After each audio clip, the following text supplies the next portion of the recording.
تو جب بات دین کے اختیار کرنے کی آتی ہے تو معزز سامعین کرام یہ آیا کریمہ ارشاد فرمایا لا اکراہ فی الدین، دین میں زبردستی نہیں ہے، یعنی کسی کو دین کی دعوت دی جا سکتی ہے، اس میں استعداد موجود ہے، کسی کو اس کے سر پر تلوار رکھ دی جائے کہ پڑھ کلمہ، یہ اجازت نہیں، لیکن اس میں دو مزید پہلو ہیں جنہیں سمجھنے کی ضرورت ہے، جو ہم نے اپنی خواہش یا مرضی پر جو موضوع اپنا رکھے ہیں ان میں ایک موضوع یہ ہے کہ اللہ نے فرما دیا ہے لا اکراہ فی الدین، تو یعنی جس کا جو دل ہے کرے، تم اس پر دین کی بات کیوں کرتے ہو؟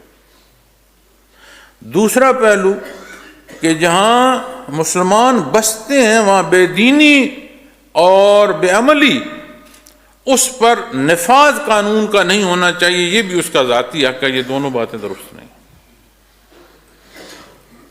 دین میں زبردستی اگر ان معنوں میں ہوتی تو جہاد کی آیات نہ ہوتی، نبی کریم صلی اللہ علیہ وسلم بنفس نفیس جہاد میں شریک نہ ہوتے، پھر بات غزوات کی نہ ہوتی، سرایا کی نہ ہوتی، اللہ کے نام پر اپنی جان قربان کرنے کی آیات نہ ہوتی۔ اگر منوانا اس معنی میں ہوتا تو پھر بات جزیے کی نہ ہوتی، قرآن کریم جزیے کا نہ ارشاد فرماتا۔ یہ تو رہا اس سوال کا جواب کہ جو یہ کہا جاتا ہے کہ دینی حصے میں آپ نہیں سختی کر سکتے، اس کا ترجمہ جو ان معنوں میں لیا گیا یہ درست نہیں۔ قرآن کریم کا بنیادی اصول، قرآن کریم، اس کا نزول اور اس کی حدود و قیود، یہ سب نبی کریم صلی اللہ علیہ وسلم نے مقرر فرمایا۔ آپ پر اللہ کا کلام نازل ہوا، کسی نے نہیں سنا، وراء الورات آپ پر شان نزول ہے قرآن کریم، لیکن اس کی تبلیغ اعلانیہ ہے۔ اسی طرح جب بات آتی ہے ذاتی اعمال کی، تو اگر ایسا ہوتا تو منکرین زکوٰۃ سے متعلق حضرت صدیق اکبر رضی اللہ تعالی عنہ یہ نہ فرماتے کہ زکوٰۃ کے اونٹ کی جو رسی ہے وہ بھی اگر کوئی نہیں دے گا تو ہم لیں گے وہ رسی۔ زکوٰۃ کے جانور نہیں، اس جانور کی جو رسی ہے وہ بھی اس کا حصہ ہے، اگر اس سے بھی کوئی انکار کرے گا تو اس کے خلاف جہاد ہوگا۔ کتنے آرام سے ہم نماز چھوڑتے ہیں، کبھی بے نماز پر، اب بے نماز اسے نہیں کہیں گے جو ایمان صاحب ایمان نہیں ہے، تو ایمان ہی نہیں لایا، اس کا فیصلہ بعد میں ہوگا، جب موت وارد ہوگی فرشتے اس وقت اس سے پوچھیں گے فیما کنتم، اس کے حساب کتاب کی بات اور معاملہ اور ہوگا۔ لیکن جب بات ایمان والوں کی آئے گی معزز سامعین کرام، تو بے نماز جو دانستہ نماز چھوڑ دے، شریعت اسلامی کا نفاذ ہو تو اس کے لیے سزا ہے۔ یہ وہ نہیں کر سکتا کہ میری مرضی، اس نے اپنی مرضی اختیار کی دین اسلام کو اختیار کرنے میں، اب وہ پابند ہے دین اسلام کا۔ اور بے نماز سے متعلق ائمہ کرام کو دیکھیے کیا فرماتے، یہاں تک ارشاد ہے کہ اگر دانستاً بے نماز نہیں پڑھتا، اسی ضد پر رہتا نہیں پڑھتا، اس کی گردن اڑا دی جائے۔ اور اس پر کلی اتفاق ہے کہ اسے قید کر دیا جائے، نہیں پڑھتا مر جاتا ہے، اس کا جنازہ نہ پڑھا جائے، اسے مسلمانوں کے قبرستان میں دفن نہ کیا جائے۔ کتنے آرام سے نماز چھوڑتے۔ یہاں پھر بات ہے، لیکن دین کے داخلے کی وہ ہر ایک کو اللہ نے موقع دیا ہے۔ اِنَّا هَدَيْنَاهُ السَّبِيلَ اِمَّا شَاكِرًا وَإِمَّا كَفُورًا، تمہاری مرضی ہے بھائی، کوئی شکر گزار ہوتا ہے وہ نہیں ہوتا نا۔ لیکن جب بات دین اور اس کے نفاذ کی آتی ہے اسی لیے تو یہ سب کی جان جاتی ہے نا کہ پیر صاحب اور مرید صاحب ایک صف میں ہوں گے، حکمران اور عوام ایک جگہ بیٹھے ہوں گے، اس لیے تو سب کی جان جاتی ہے نا۔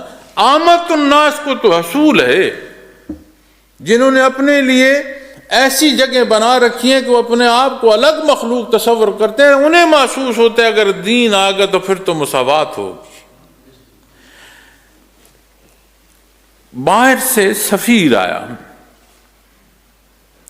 اس نے کہا امیر المومنین کو ملنا ہے، تو بڑے ملکوں سے آیا، مدینہ منورہ میں آیا، سوچتا ہوا یہاں کے بھی کوئی شہنشاہ کا محل ہوگا جو دور سے آبادیوں میں نظر آ رہا ہوگا، دیکھا عام سا گاؤں ہے، دیہات ہے، چھوٹے چھوٹے کچے مکان ہیں، کہاں ہے بھائی؟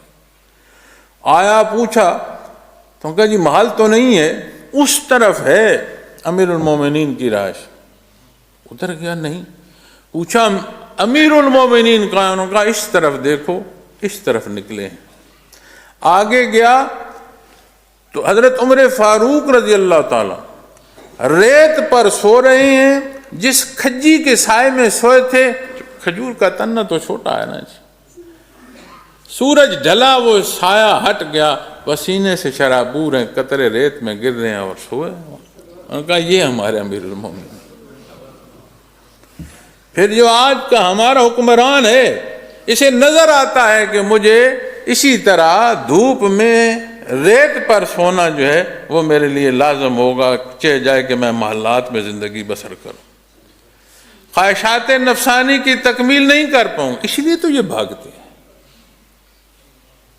دین تو حقوق دلاتا ہے، انصاف قائم رکھتا ہے، لیکن دکھ اس بات کا ہے کہ ہم اسلامی ملک ہیں، اسلامی ملک میں جہاں فیصلے کی بات آتی ہے وہاں امیر المومنین کو بھی اگر قاضی کے پاس پیش ہونا پڑے تو اسے جواب دینا پڑتا ہے، اور ہمارا قاضی کہتا ہے لا اکراہ فی الدین سے مراد ہے جس کا جو دل ہے وہ کر لے۔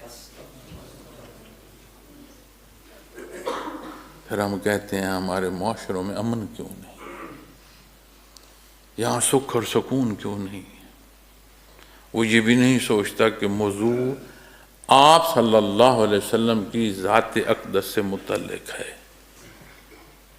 اور اس آیت کو جسے اللہ نے عطا فرمایا اور اللہ کے حبیب نے بیان فرمایا اسے وہاں بیان کر رہے ہو جہاں شان میں گستاخی تو ہو سکتی ہے، دینی پہلوؤں کی تکمیل نہیں ہے۔ قاضی کا نام قاضی رکھ دینے سے کوئی قاضی و قضاب نہیں ہو جاتا تاکہ اس میں حکم شریعت کا داخل نہ ہو۔ تو جہاں جہاں ہم نے نام رکھے ہوئے، اب اپنا میرا سب کا نام دیکھے مسلمان نام نہیں ہے، تو سارے سود میں گلے تک دھنسے ہوئے نہیں ہیں۔ ان ناموں کو سود میں دھس جانا، کیا یہ مقام ہے ان ناموں کا؟ جنہیں یہ نام نصیب ہو ان کا یہ مقام ہے کہ نہیں؟ تو جب بات آتی ہے عمل اور بے عملی کی، کوئی نماز چھوڑے گا تو حکمران کی ذمہ داری ہے، اس سے یہ سوال کیا جائے گا کہ تجھے اختیار تھا اور تیرے اختیار میں لوگوں نے دانستہ نماز چھوڑی، تو نے کیوں دین کا تحفظ نہیں کیا؟ یہاں بات آتی ہے کہ کہاں اطلاق۔ لیکن جب بات آتی ہے غیر مسلم کی، اپنے جھنڈے کو دیکھو، آج تو ہمارے بچے اس سے بھی نابلد ہو چکی ہیں کہ انہیں معلوم ہے کہ سبز رنگ کا مطلب کیا ہے اور سفید رنگ کا کیا مطلب۔ یہ پتہ ہے سفید رنگ کیوں رکھا ہوا ہے؟ اس لیے کہ سبز پرچم اسلام مسلمان کی پہچان ہے، اور اس کے تحت سفید رنگ میں وہ غیر مسلم ہو تو اس کا بھی تحفظ ہمارے ذمہ ہے۔ تاریخ انسانی شہادت دیتی ہے کہ اگر غیر مسلم یعنی دوسرا مذہب کا اسے بھی کلی طور پر دنیا میں کہیں انصاف نصیب ہوا ہے تو وہ خلافت اسلامیہ میں نصیب ہوا ہے۔ اس کے اصول اللہ کریم نے انسانی حقوق ہر ایک کو دیے ہیں۔ یہ نہیں کیا جا سکتا کہ کسی کا مال کوئی غیر مسلم ہے تو غصب کر لیا جائے کہ اس کا غیر مسلم ہے اس کا غصب کرتا ہوں، نہیں کر سکتے ہو۔ انسانی حقوق کا تحفظ ہے، دینی احکامات وہ ہیں جو دنیا میں نہیں جھٹلائے جا سکتے. عمومی زندگی میں دیکھو حضرت رحمۃ اللہ تعالی علیہ لکھتے ہیں جھوٹ کو دنیا کی کوئی قوم یہ نہیں کہتی کہ یہ عمل درست ہے. کسی کی شے چھین لینے کو، ڈکیتی کو کوئی نہیں کہتی کہ یہ اعلیٰ کام ہے. تو عمومی زندگی سے متعلق جو دینی احکامات ہیں وہ تو غیر مسلم بھی ان کو اعلیٰ کہتے ہیں، جو مان نہیں رہے اسلام کو لیکن کہتے ہیں اعلیٰ، چونکہ ہے جو اعلیٰ. اب دن میں کوئی کہے نہیں رات ہے تو وہ اسے کوئی لوگ اعتراض کریں گے، لیکن جو کہے گا رات ہے اس کی بات نہیں مانی جائے گی. لا اکراہ فی الدین.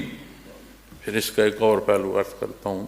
اکراہ، یہ جو ہے نا اکراہ، یہ ہے زبردستی، زور زبردستی. زور زبردستی سوچ سے ہوتی ہے یا عمل سے ہوتی ہے؟ اب میں سوچوں میں بڑی زبردستی کر رہا ہوں لیکن میں ہاتھ نہ اٹھاؤں تو زبردستی ہو پائے گی؟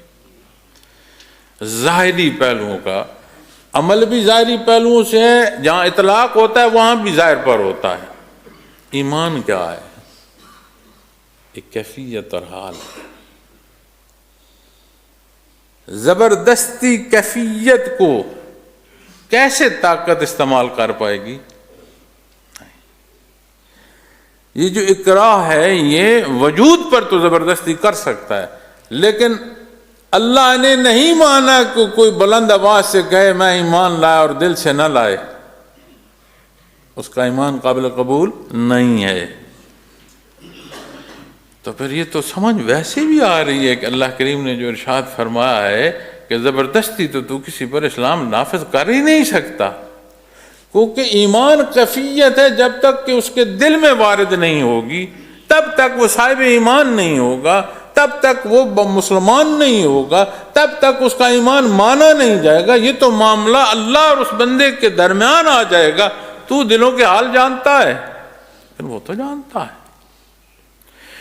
تو لا اکراہ فی الدین، تو سمجھ آئی کہ اللہ کریم نے ارشاد فرمایا یہ وہ اصول ہی نہیں ہے کہ زبردستی کسی کو مسلمان کیا جائے. پھر تاریخ کو اٹھائیے، اسلامی تاریخ کو اٹھائیے. دنیا میں اقوام عالم میں ہمیشہ جنگیں رہی ہیں، اور عموماً صدی سے ڈیڑھ صدی کا عرصہ جب بیتتا ہے نا تو دنیا کے نقشے بدلے ہیں. یہ تاریخ میں عموماً دیکھا ہے، ہر ڈیڑھ صدی کے اندر بار دنیا کے نقشے بدلتے ہیں. اور یہ عجیب اتفاق ہے کہ اب پھر ہم اس عرصے کے قریب ہیں. کیا ہو اللہ بہتر جانتا ہے، لیکن ہم پھر ہیں اس عرصے کے قریب. لیکن جب اقوام جو طاقتور ہیں، جو قبضہ کر لیتی ہیں، تو جس مقبوضہ علاقے میں وہ حاکم بنتے ہیں، وہ جو محکوم قومیں ہوتی ہیں وہ دست بستہ بات تو مانتی ہیں، ان میں ضم اور شامل نہیں ہوتی. کیوں؟ وہ دل سے نہیں مان رہے ہوتے، مجبور ہوتے ہیں. جس دن موقع ملتا ہے بغاوت کر دیتے ہیں، یا وہ قبضہ چھوڑ دیں تو وہ اپنے آپ کو آزاد محسوس کرتے ہیں، اعلان کرتے ہیں. ان کا حصہ نہیں کہتے کہ ہم ان کا حصہ یہاں رہ گئے. اس میں بھی ہماری ایک نالائکی ہے. انگریز مجبور ہو کر چلا گیا ہے، ہم ابھی تک ذہنی آزادی میں نہیں آ سکے.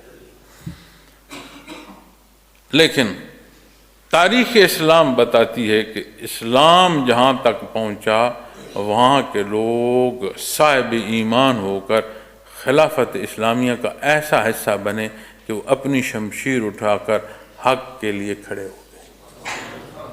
جس ملک میں چلے جاؤ جہاں اسلامی حکومت گئی، وہاں کے لوگ اسلام میں ایسے شامل ہوئے کہ ضم ہو گئے. اور دین اسلام تو ویسی رنگ و نسل کو نہیں دیکھتا. بیت اللہ شریف عظمتوں کے حامل، تجلیات ذاتی کا محبت، اس کی چھت پر بلال حبشی کو کھڑا کر دیا. اللہ اکبر، اللہ اکبر. کیسے کیسے سردار، کیسی کیسی ہستیاں ایمان لائیں. جنت میں جو آپ صلی اللہ علیہ وسلم کی رسی ہے اسے حضرت بلال حبشی کو تھما دیا. تو یہ وہ حصے ہیں جو دین اسلام کے ہیں، جس تک پہنچتا ہے وہ اس کا حصہ ہو جاتا ہے، اس پر زبردستی نہیں کی جاتی۔ لیکن اسے ان معنوں میں لے لیا جائے کہ جس کا دل ہے نماز پڑھے، جس کا دل ہے انکار کر دے، یہ درست نہیں ہے۔ اس کا جواب اپنے حصے کے مطابق اللہ کے حضور ہمیں دینا پڑے گا۔ میرے پاس اختیار نفاذ کا نہیں ہے، میرے پاس اس کلام کا تو اختیار ہے نا جو میں بول رہا ہوں۔ اگر یہ کلام حق میں نہیں بولوں گا کہ لوگ یہ کہیں گے کہ یہ تو بڑی سخت بات کہہ رہا ہے، مجھ پر اعتراض آئے گا، تو پھر مجھے بھی حساب دینا ہوگا۔ اور جس کے پاس اختیار نفاذ کا ہے اسے نہیں دینا پڑے گا، یقیناً دینا پڑے گا۔ اللہ معاف فرمائے، حساب اتنا بڑا ہے، اللہ معاف فرما دے۔ آپ سوچو کہ جب پیدا ہوئے ہوش کو پہنچے، ہر شے اس کی دی ہوئی ہے، اور اس کی دی ہوئی شے کا استعمال کر رہے ہو، بھلے آنکھ ہے، بھلے سماعت ہے، بھلے ہاتھ وجود ہے، بھلے تیری سوچ ہے۔ تو ایک اسی لیے کہتے ہیں نا کہ بہت نہیں بولنا چاہیے، اس ہر کلام کا جواب دینا پڑے۔ کم گوئی بہتر ہے، بولو تو دینی پہلو بولو، تسبیحات میں بولو، کم بولو، بلا ضرورت کلام نہ کرو۔ کیوں کہ جو کلام کرنا ہے قوت اس کی دی ہوئی ہے، زبان اس کی دی ہوئی ہے، اس کی پیدا کی گئی خلق میں تیری آواز اثر پیدا کر رہی ہے، درست ہے یا غلط، حساب دینا پڑے گا۔ اللہ کریم معاف فرمائے، رعایت عطا فرمائے، توفیق عمل عطا فرمائے، ہدایت پر قائم رہنا نصیب فرمائے۔ اللہ کریم کا یہ احسان ہے، اسلام سے وابستگی بھی نصیب ہے، تمام کمزوریوں خطاؤں کے باوجود اس نے اپنے حضور سر بسجود ہونے کی سعادت عطا فرمائی۔ ثم الحمدللہ، جو اس کی شان ہے، تا آیات سر بسجود رہیں، تو یہ سجدہ اس قابل نہیں ہے جو اس کی شان ہے۔ وہ کرم اور مہربانی فرمائے، ہمارے ان کمزور سجدوں کو شرف قبولیت عطا فرمائے۔